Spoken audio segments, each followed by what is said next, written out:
کے بعد ہم چیپٹر نمبر 2 پر آتے ہیں جس کا نام ہے میکنگ آف پاکستان.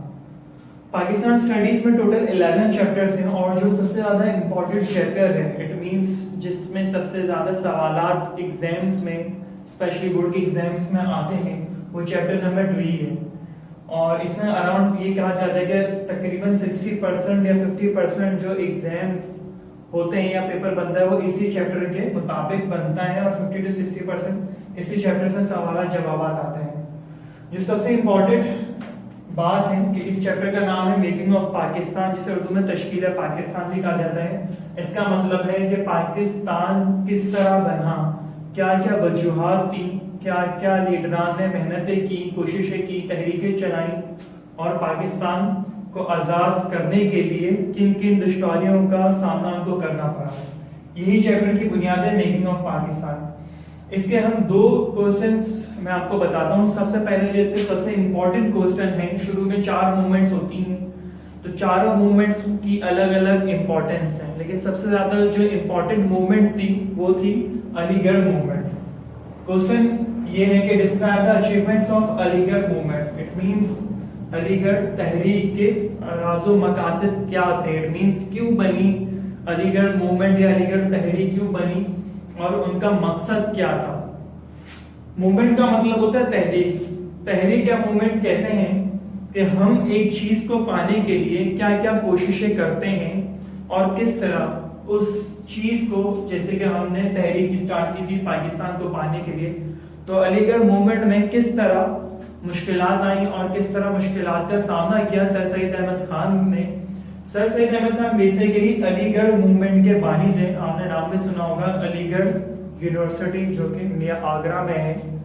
تو یہ یونیورسٹی بیسیکلی سر سید احمد خان نے بنائی تھی اور اس وجہ سے اس کا نام علی گڑھ موومنٹ بھی رکھا گیا اور بعد میں جا کے یونیورسٹی کا اس کو درجہ ملا علی گڑھ کے نام سے. اس سوال میں ہم آتے ہیں کہ اس کی کیا بیک گراؤنڈ ہے. بیسیکلی بیک گراؤنڈ جیسے کہ میں نے پہلے بھی کہا کہ پاکستان بنانے کے لیے تشکیل پاکستان تھا اور وہ تشکیل پاکستان کی وجہ سے جو بھی سر سید احمد خان نے کوششیں کی ہیں اس کے سوال میں آپ کو کچھ جواب میں ملیں گی. یہاں پہ سب سے پہلے جو ہیڈنگ ہے وہ ہے انٹروڈکشن کی. انٹروڈکشن کا مطلب ہے کہ کیا اس کا ابتدائیہ تھا سر سید احمد خان کا. آپ کو جو نوٹس ملے ہیں, ہینڈز آؤٹ آپ کو ملے ہیں, آپ اس کے سوال میں دیکھیں اور سب سے زیادہ جو 1 نمبر پہ آئے جو ہیڈنگ ہے وہ ہے انٹروڈکشن. میں بھی آپ کو ہینڈ آؤٹ کے تھری جو میرے پاس نوٹس ہیں اور جو آپ کے پاس ہے اس سے ہر ہیڈنگ کو ایکسپلین کرتا ہوں. اور ہیڈنگ کو ایکسپلین کرنے کا بیسیکلی مقصد یہ ہے کیونکہ کچھ چیزیں آپ یا کچھ ورڈز فرسٹ ٹائم پڑھ رہے ہیں تو جب آپ اس کو یاد کریں گے تو یاد کرنے میں دشواری سے جیسے آ سکتی ہے آپ کو, کیونکہ اس سے پہلے آپ نے اس طرح کے ورڈز نہیں سنے ہوں گے. تو آپ کی جو بیسیکلی نوٹس میں ہے تو انٹروڈکشن جو ہیڈنگ ہے جو آپ کے پاس ہینڈز آؤٹ ہے میں اس کو پڑھتا ہوں پہلے انگلش میں پھر اس کو ایکسپلین کرتا ہوں. Introduction. After the war of independence, the Muslim politically, educationally and morally had been completely paralyzed. It means کہ جب جنگ آزادی کے بعد مسلمانوں کو سیاسی طور پہ politically means سیاسی, educationally it means تعلیمی and morally means اخلاقی طور پہ مکمل طور پہ ہم پیرالائز ہو گئے تھے. پیرالائز کا مطلب یہ ہوتا ہے کہ آپ باڈی کے تھرو آپ کو کوئی بیماری ہو جائے جس میں آپ کی باڈی کام نہیں کرتی ہے, لیکن یہاں پہ اس میں مراد پیرالائز کا یہ ہے کہ ہم مکمل طور پہ ہر لحاظ سے ہی ناکام ہو گئے تھے. The British believed that 1857 uprising had been staged by Muslims and this added the discomfort for relation into the humiliation of defeat. اور برطانیہ یعنی کہ برٹش گورنمنٹ سے یہاں پہ مراد ہے برٹش کا یہ ماننا تھا کہ 1857 میں جو مسلمانوں کا سامنا کرنا پڑا اور اس میں مزید اضافہ ہو گیا اور ان کو ایک ڈیفیٹ ہوئی. ڈیفیٹ کا مطلب یہ ہوتا ہے کہ جنگ میں ہار جانا. The Muslims were not only dislodged of power but were also penalized. نہ صرف یہ کہ مسلمانوں کی جو طاقت تھی وہ کمزور ہو گئی بلکہ ان کو بہت زیادہ مشکلات کا سامنا بھی کرنا پڑا. جو مسلمان تھے وہ چاہتے تھے کہ ان کو اپنا حصہ ملے انتظامیہ طور پہ, share in the administration, of the country. اس ملک میں was reduced کو کم کر دی گئی تھی to negligible proportion کچھ حصے کے لیے. They desperately needed a bold leader who could pull them out of this misery. وہ چاہتے تھے بہت شدت سے کہ کوئی ایسا بولڈ لیڈر آئے. بولڈ لیڈر سے مراد یہ ہے کہ کوئی ایسا رہنما جو کہ فیصلے لے سکے اور ان کی رہنمائی کرے کہ جو ان کو آگے لے جا سکے. In the darkest out of its life in India, اور جو بھی اندھیروں میں مسلمانوں کی زندگی چل رہی تھی. The Muslim community produce a great and courage leader sir Syed Ahmad Khan, اور پھر مسلمانوں نے ایک بہت ہی عظیم رہنما بنایا, وہ تھے سر Syed Ahmad Khan.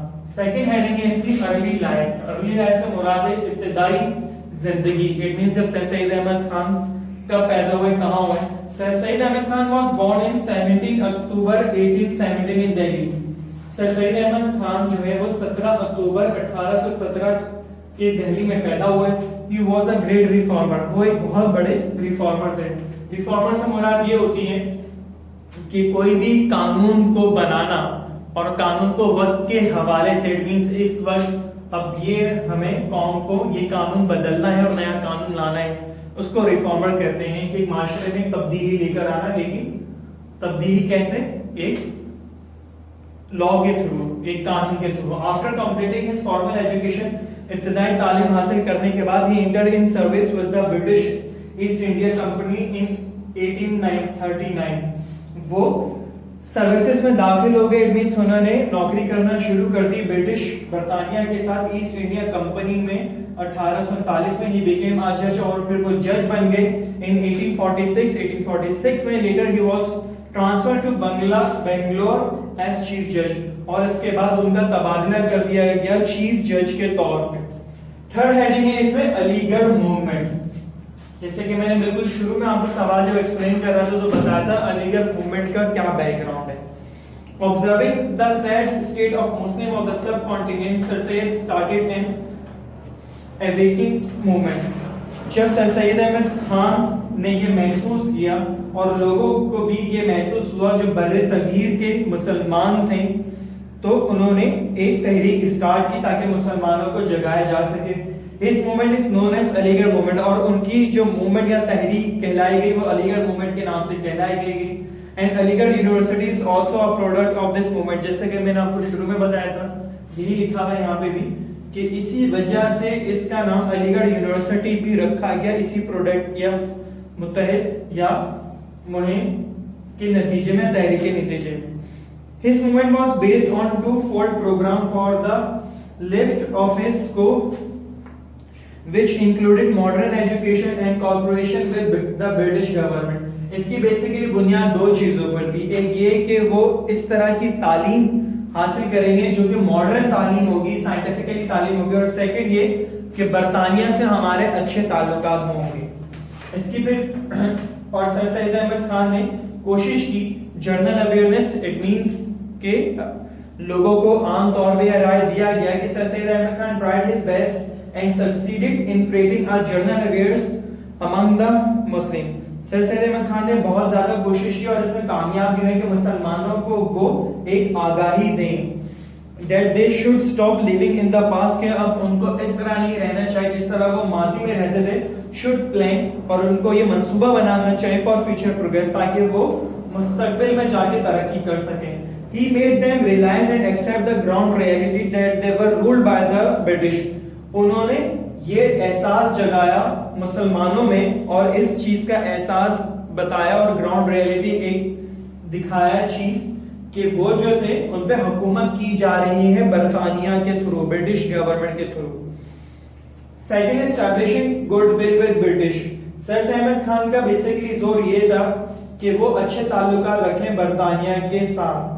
He tried to convince the British, also the Muslim alone were not responsible for the war of 1857. سر سید احمد خان نے یہ بھی کوشش کی کہ وہ برطانوی حکومت کو سمجھا سکیں کہ صرف وہی مسلمان ہی ذمہ دار نہیں ہے 1857 کی, بلکہ ہندو بھی برابر کے حصے دار ہیں. He wrote a book, انہوں نے کتاب لکھی ایسے on the causes of India revolt. The book was sent British members of parliament, اور یہ کتاب پھر بھیجی گئی جو برٹش ممبرس تھے پارلیمنٹ میں بیٹھتے تھے and was circulated Umang the British officer, اور وہ تمام برٹش سرکاری سربراہوں کو یا جو بھی سروسز میں کام کرتے تھے وہ ان کو بھیجی گئی.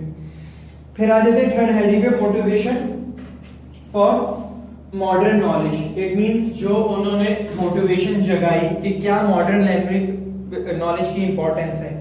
سر said motivated the Muslim for modern knowledge. He knew that without in the Muslim will not be able to compete with anyone. وہ یہ جانتے تھے کہ اگر ہم مسلمان اس کی کوشش نہیں کریں گے ماڈرن نالج حاصل کرنے کی تو ہم کبھی بھی قابل نہیں ہو سکیں گے کہ ہم برطانوی یا ہندوؤں کا سامنا کر سکیں. He stressed upon, انہوں نے زور دیا the importance of English language کہ کس طرح انگریزی تعلیم حاصل کرنا ضروری ہے and scientific knowledge اور سائنسی معلومات بھی.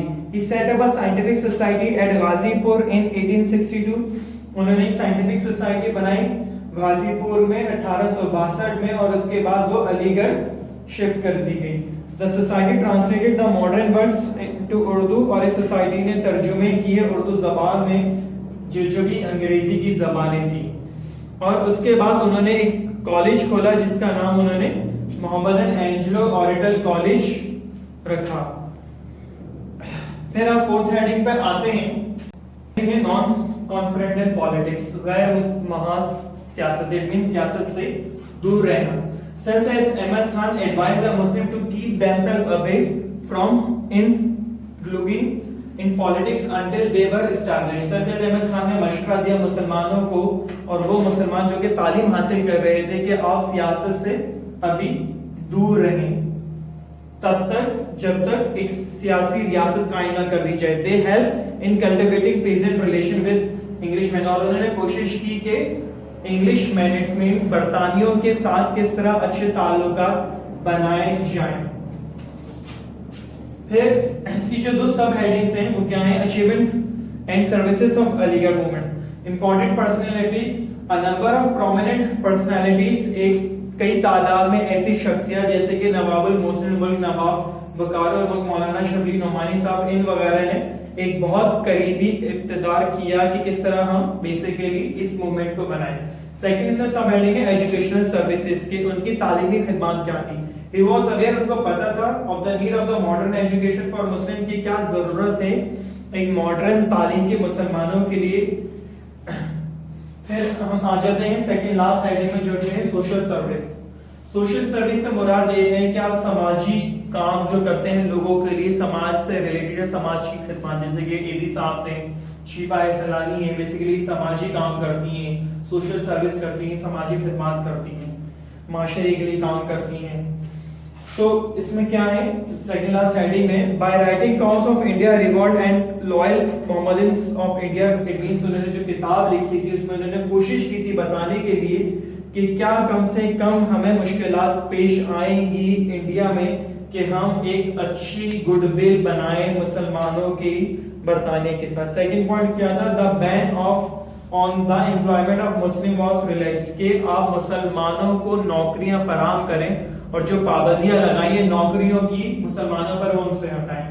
تھرڈ پوائنٹ کیا تھا, properties of Muslim were restored to them, کہ مسلمانوں کی جو جائیدادیں تھیں وہ واپس ان کو دے دی جائیں.